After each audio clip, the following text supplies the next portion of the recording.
Assalamu alaikum and welcome back. Today, we're diving deep into one of the most powerful chapters of the Quran, Sūrat an-Nāziʿāt, the 79th surah, revealed in Makkan.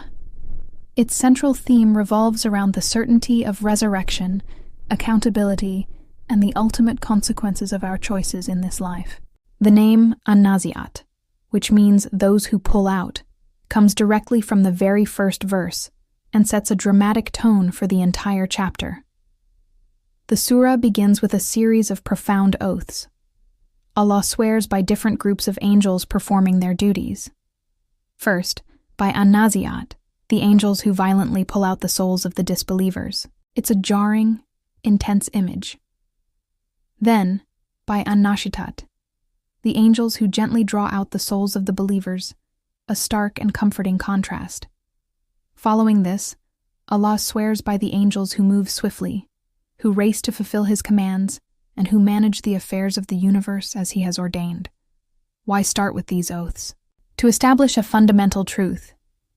Just as the angels carry out their tasks with absolute precision, the Day of Judgment is an undeniable, unstoppable reality. Then, the surah shifts our attention to the Day of Resurrection itself. It describes a day when the first blast of the trumpet will cause everything to shake violently.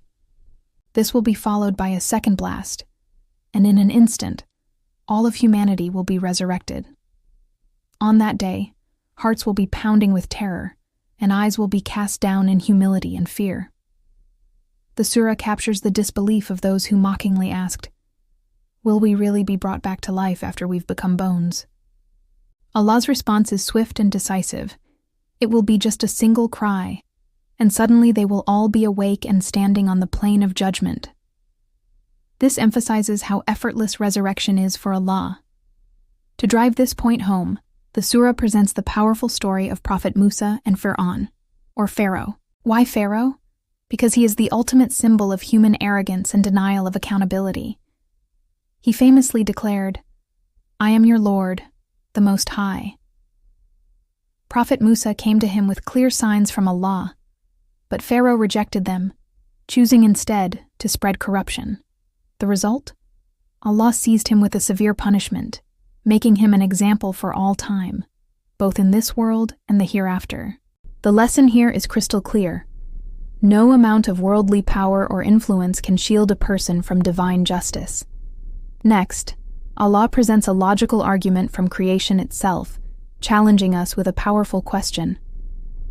Are you more difficult to create, or the sky? He then lists His magnificent signs: the vast sky built without pillars, the darkness of the night, the brightness of the day, the spreading of the earth, and the mountains that anchor it. The point is undeniable. If the Creator can engineer the entire cosmos with such perfection, isn't resurrecting a human being an infinitely easier task for Him? It's a direct appeal to our reason. The surah then describes the climax of it all, the great calamity. On this day, humanity will be divided into two distinct groups. First, those who transgressed, who preferred the fleeting pleasures of this worldly life and forgot their accountability to their Creator.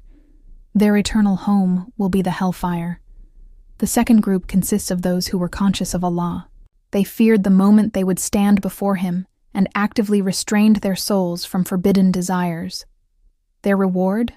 An eternal home in Jannah, paradise. The deciding factor is simple yet profound: control over one's own self and desires. Finally, the surah addresses the question that people repeatedly asked the Prophet, peace be upon him. When is the hour? When will this day happen? Allah's answer is definitive. The knowledge of its timing belongs to Him alone. The Prophet's mission was not to be a timekeeper, but a warner, to alert people to its coming.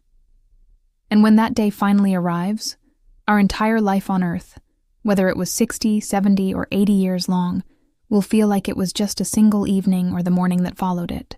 Our time here is incredibly short compared to the eternity that awaits. Sūrat an-Nāziʿāt is a wake-up call.